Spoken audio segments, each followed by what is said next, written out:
Subscribe करें Nellore news को और इस बेल आइकन को दबाएं देश और दुनिया की खबरों को सबसे पहले पाने के लिए। सद्गुरु हमें योग मार्ग के बारे में बता रहे हैं कि योग में विचारों को बिल्कुल महत्व नहीं दिया जाता, लेकिन शरीर को बहुत महत्व दिया जाता है।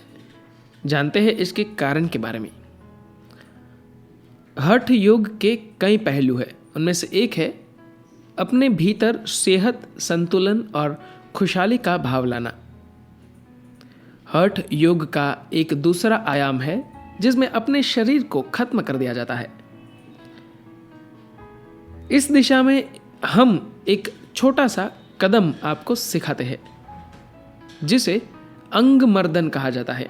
अंग मर्दन का मतलब है अपने अंगों को मारना।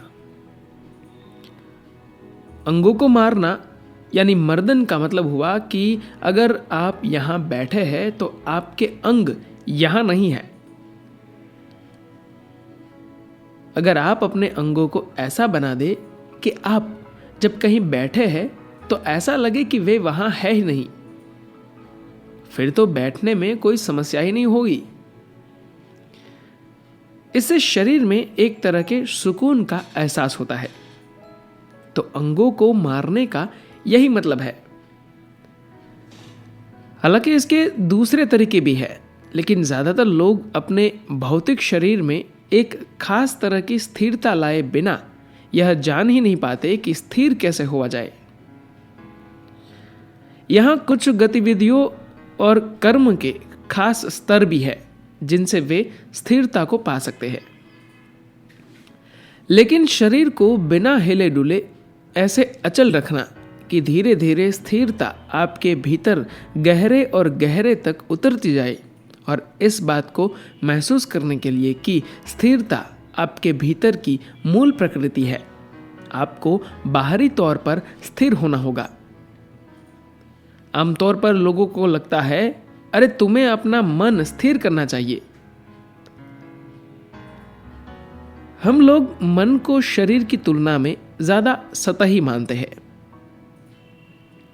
अगर आप अपने तन और मन की तुलना करें तो आप देखेंगे कि अगर आप अपने शरीर में कोई चीज लेते हैं तो उस चीज को आपके शरीर का हिस्सा बनने में कुछ घंटों का समय लगता है।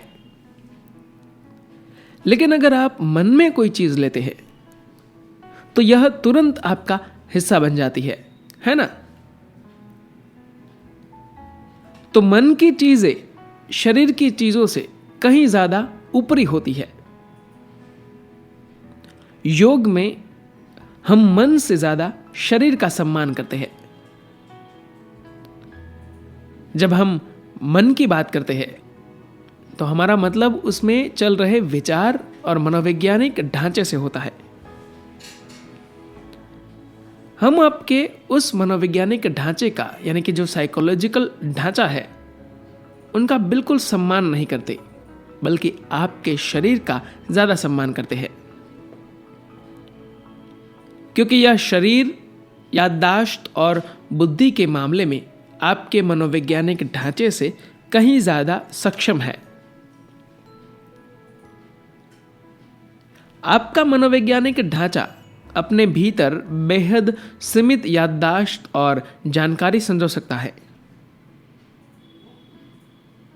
जब किसी की बुद्धि सतही स्तर की होती है, केवल तभी वे ऐसा सोचते हैं कि उनके विचार बेहद महत्वपूर्ण है।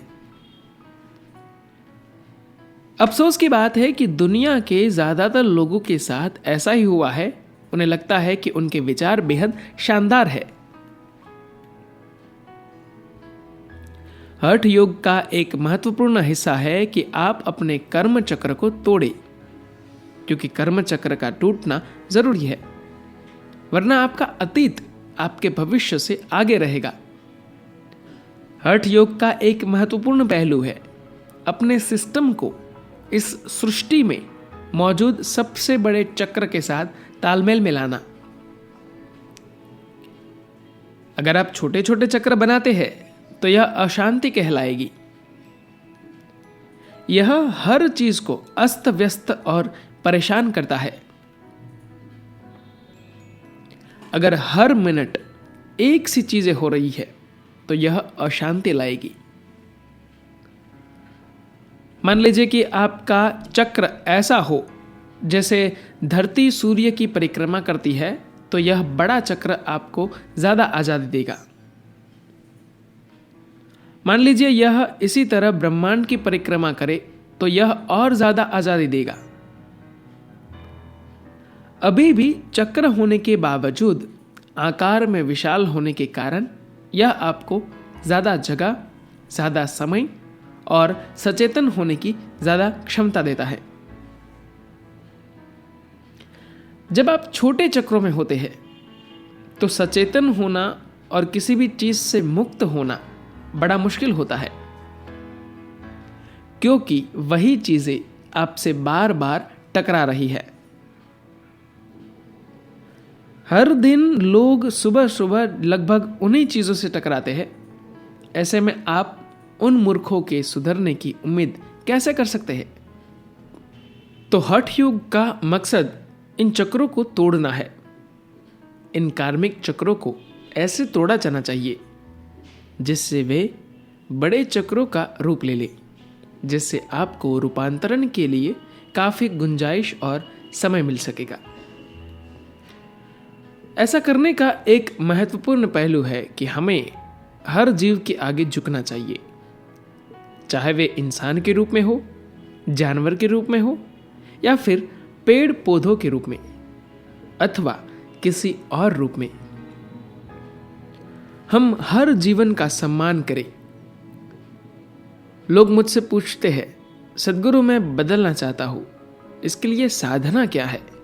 मेरा जवाब होता है, बस इतना कीजिए, आप जिस भी चीज को देखें, चाहे वह आदमी हो, औरत हो, या बच्चा, गाय, कुत्ता, जानवर, सूअर, पेड़, चिड़िया या कोई भी जीव हो, आप उस हर चीज को सद्गुरु के रूप में देखिए। सारी चीजें अपने आप बदल जाएगी। धन्यवाद।